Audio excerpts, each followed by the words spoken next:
अस्सलामुअलैकुम जी। तो कैसे हैं आप सब लोग? उम्मीद करती हूँ बिल्कुल ठीक ठाक होंगे, फ़र्स्ट क्लास होंगे, खैरियत से होंगे। तो जी आज की वीडियो में मैं आपसे अपना एमकेट 2022 का एक्सपीरियंस शेयर करने जा रही हूँ। जी मैं आपसे अपने सारे साल का एक्सपीरियंस शेयर करने जा रही हूँ। This whole year was I just completely can't explain कि इस पूरे साल में मैंने क्या कुछ फ़ेस किया, और ये फ़ेज़ लाइफ का बहुत मुश्किल होता है।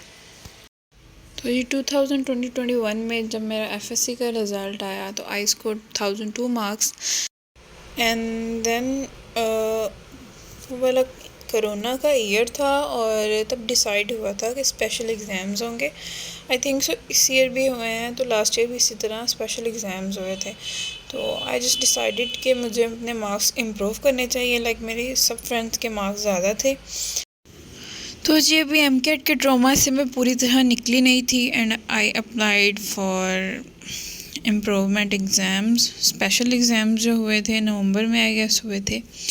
सो मेरे एफएससी एग्ज़ाम्स के ठीक एक हफ़्ता पहले जब आपने अपनी मेजर रिवीजन करनी होती है, मुझे फ़ीवर हुआ and this whole week was in fever.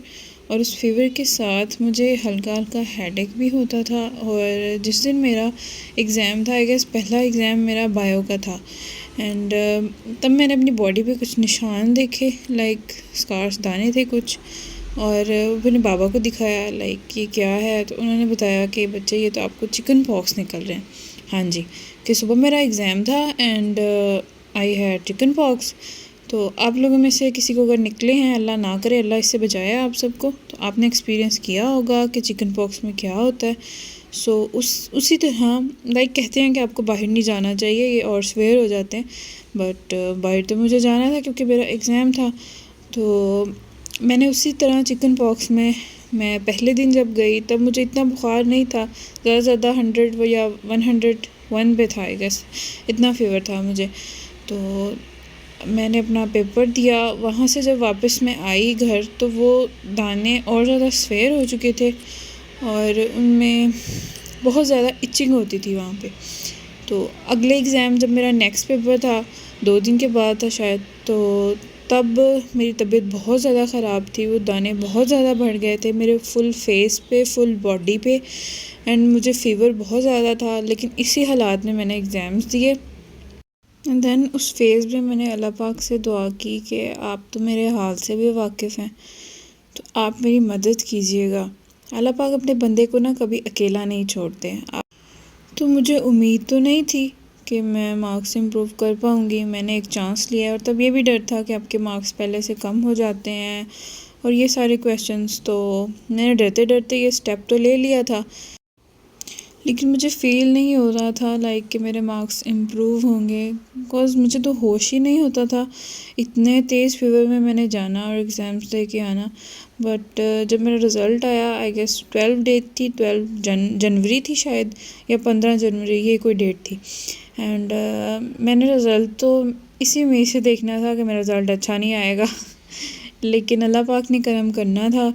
मैंने रिज़ल्ट देखा एंड आई गॉट 1053 मार्क्स। अल्हम्दुलिल्लाह मेरे 51 मार्क्स इम्प्रूव हुए विद चिकन पॉक्स जो कि मैंने एग्ज़ाम दिए थे। तो और ये सब मेरे अल्लाह पाक पे यकीन और अल्लाह पाक के करम से हुआ।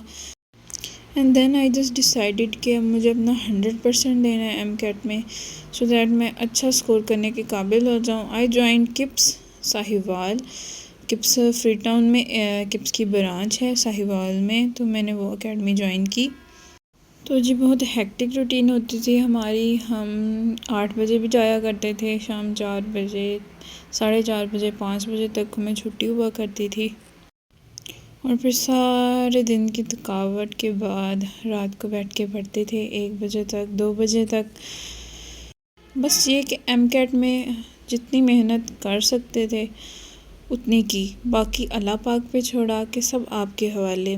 एक चीज़ इंसान को लगती है अपनी ज़िंदगी में कि ये मेरे लिए बहुत बेस्ट है, लेकिन अल्लाह ताला सिर्फ जानते होते हैं कि ये मेरे बंदे के लिए इधर बेहतर है भी कि नहीं है। हम तो आगे का नहीं देख रहे होते कि आगे क्या होना है, लेकिन अल्लाह पाक तो मालिक दो जहान है, वो तो सब देख रहे होते हैं कि मेरे बंदे के लिए क्या बेहतर है। और क्या नहीं। तो बस मैंने यही कहा कि मैं अपनी मेहनत करूँगी और बाकी सब अल्लाह पाक पर छोड़ दूँगी। तो मैंने अपना बेस्ट दिया, जितना मैं पढ़ सकती थी, जितनी मेहनत मैं कर सकती थी वो मैंने की। And then the day come 13 November, मेरा MCAT 2022 second attempt after the whole year struggle. तो 12 नवंबर की रात मैंने अल्लाह पाक को कहा कि मैं जितनी मेहनत कर सकती थी, अपना बेस्ट दे सकती थी, वो मैंने दिया। तो अब आपको जो बेहतर लगता है आप वो मेरे हक़ में कर दीजिए। लास्ट ईयर MD कैट में मुझे याद है कि मैं सो ही नहीं सकी थी, बट दिस टाइम मैंने सब अल्लाह पाक पर छोड़ के मैं कम्प्लीटली रिलैक्स थी। मुझे किसी किस्म की कोई स्ट्रेस नहीं थी। आराम से 10:30 बजे मैं सो गई थी तकरीबन, और नमाज के टाइम उठी थी सुबह। बहुत अच्छी सुकून की नींद आई थी। बस दिल मुतमईन था कि अल्लाह पाक हैं, वो सब संभाल लेंगे। And then I just read my centre. मेरा सेंटर DBS साहिवाल था। मैं तकरीबन यहाँ से 9 बजे से 10 बजे तक एंट्री होनी थी, और 9:05 पर मैं सेंटर पहुँच गई थी। और तब रॉ बनना शुरू हो रही थी एंट्री के लिए। उन्होंने बाहरी रॉ बनवाई थी, जो बच्चे साहिवाल से उनको पता होगा। तो उस रॉ में हम लगे, और 10:40 पर हम क्लास में एंटर हुए। तो बाकी वो सारा 1.5 घंटा, तकरीबन 1.5 घंटा जो बनता है, हम रॉ में ही थे। बाहर मेरे साथ एक दोस्त भी थी। तो देन पूरे 11 बजे हमारा MCAT शुरू हुआ। मैंने बस अल्लाह पाक से यही दुआ मांगी कि बस आप जानते हैं कि मेरे लिए बेहतर क्या है, मैं नहीं जानती, तो आप वो कर दीजिए। और बाकी इस बात पे यकीन रखा करें कि मेहनत कभी भी ज़ाया नहीं होती, कभी भी ज़ाया नहीं होती। अल्लाह पाक हमेशा हमेशा आपको अपनी मेहनत का सिला लाजमी देते हैं। तो एट 11 AM हमारा पेपर शुरू हो चुका था MCAT का, and my first portion was biology. So bubbling का भी बहुत ध्यान रखते हुए, बहुत ध्यान से, बहुत सोच समझ कर, जब मैंने पहले अटैम्प्ट में पेपर 3 पोर्शन में हल करते हैं। पहले अटैम्प्ट में वो हल करते हैं जो आपको क्वेश्चन का 100% श्योर होता है कि इसका यही आंसर है। तो पहले अटैम्प्ट में मैंने 100 क्वेश्चन सॉल्व किए थे, और मैंने जब टाइम देखा था तो 1 बज चुके थे, और मेरे पूरे 100 क्वेश्चन अभी रहते थे जो कि सोच के करने वाले थे। तो थोड़ा सा तब मुझे फ़ील भी हुआ लाइक कि इतने क्वेश्चन हैं और 1.5 घंटा, आई गेस पता नहीं कैसे मैनेज होगा। But then I just started के घबराना नहीं है अपने नर्व्स पे। MCAT is just game of your nerves. आपने घबराना नहीं होता, बिल्कुल भी रिलैक्स रहना होता है। मैंने जस्ट पानी पिया, ख़ुद को रिलैक्स किया, 2 मिनट की ब्रेक ली, and then I just started from biology. मैंने फिर सोचना शुरू किया, करना शुरू किया, और अल्हम्दुलिल्लाह करते करते पेपर मेरा सॉल्व हो गया पूरे 2:30 पे हमारा पेपर ओवर होना था। तो 2:30 पे मेरा पेपर कंप्लीट हो गया था। कंप्लीट हो गया। मेरे 2 MCQs रहते थे जब टाइम 2:30 था, तो मैंने जल्दी से बस उनको फ़िल कर दिया, सॉल्व किए बगैर ही मैंने तुक्के से उनको फ़िल कर दिया। कुछ टाइम नहीं था, मैं नहीं चाहती थी कि कोई भी MCQs रह जाए। एंड देन स्टाफ ने कहा कि आपको 10 मिनट एक्स्ट्रा दिए जाते हैं। तो गुस्सा तो मुझे उस टाइम बहुत आया कि आपको पहले बताना चाहिए था। तो उन्होंने 10 मिनट और दिए। यानी कुछ बच्चे कह रहे हैं कि हमें टाइम नहीं मिला और ये सब हुआ, तो हमारे सेंटर में ऐसा कुछ भी नहीं हुआ। स्टाफ भी बहुत अच्छा था और टाइम भी हमें पूरा मिला। उन्होंने 10 मिनट एक्स्ट्रा भी दिए थे। सो एट 2:40 हमारा पेपर ले लिया उन्होंने, जब कंप्लीट हो गया हर बच्चे का। उन्होंने कोई ज़बरदस्ती नहीं की छीनने में, कोई बदतमीज़ी नहीं की। बहुत आराम से और बहुत प्यार से वो हमारे साथ पेश आए। एंड देन एट 2:40 हम लोग घर के लिए वापसी के लिए निकले। तो जी UHS ने कहा था कि अबाउट 6 AM आपकी की अपलोड हो जाएगी, बट 6 AM पे की अपलोड नहीं हुई थी। आई गेस 6:30 पे एक की आई थी, and then they just deleted it.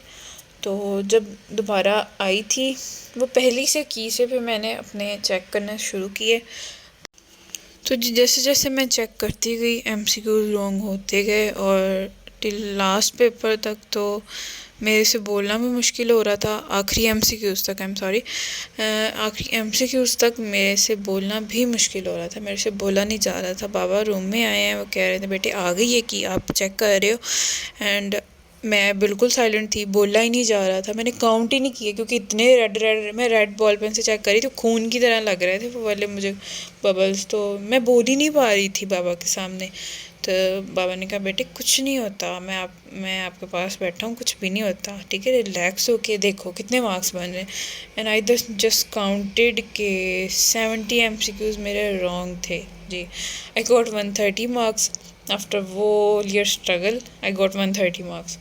And मैंने लिखा अपने पेपर के ऊपर 70, लाइक मैंने रॉन्ग MCQs का काउंट लिखा था 70। बाबा को लगा कि इसके मार्क्स 70 हैं, वो कहते 70 है ये बेटा, बहुत अच्छे मार्क्स हैं, कुछ नहीं होता। मैंने कहा बाबा 70 मार्क्स नहीं आए, 70 रॉन्ग हुए हैं, 130 मार्क्स हैं। और मेरी ये फीलिंग्स थी उस टाइम के मुझसे बोला भी नहीं जा रहा था, even I was unable to speak, मुझसे बोला नहीं जा रहा था। मेरे से मम्मा आके पूछ रही हैं क्या हुआ है और मैं चुप बैठी हूँ, मुझसे बोला ही नहीं जा रहा था। And then I just asked my friends कि आपके कितने बन रहे हैं, और वो बच्चियाँ जिनके लास्ट ईयर 60, 70 और इनकी लाइंस में मार्क्स थे, मेरी एक फ्रेंड थी उनके 64 थे लास्ट ईयर, एंड मैंने उनको टेक्स्ट किया आपके मार्क्स कितने, एंड शी सेड के I have got 140 marks. And मैंने कहा ये क्या हुआ। एंड देन एक और मेरी फ्रेंड थी, उनके 170 थे माशाल्लाह लास्ट ईयर। मैंने उनसे पूछा आपके कितने मार्क्स हैं, उन्होंने कहा मेरे 133 मार्क्स हैं। तो मैंने कहा ये तो सबके साथ यही हुआ है। तो मुझे बाबा ने तो बहुत समझाया, मैं भी जानती थी कि मैंने मेहनत की, मैं जितनी कर सकती थी मैंने उससे बहुत ज़्यादा की। पढ़ने का दिल नहीं होता था, थक जाती थी, लेकिन फिर भी मैं पढ़ना बंद नहीं करती थी जब तक मेरा काम होता नहीं था। मैं ज़िंदगी में कभी किसी एग्ज़ाम में पढ़ते हुए रोई नहीं, बट इन माई MCAT ये लास्ट डेज में मैं बहुत रोई हूँ। मुझसे पढ़ा नहीं जाता था लेकिन मुझे पढ़ना होता था, मुझे ज़बरदस्ती पढ़ना होता था।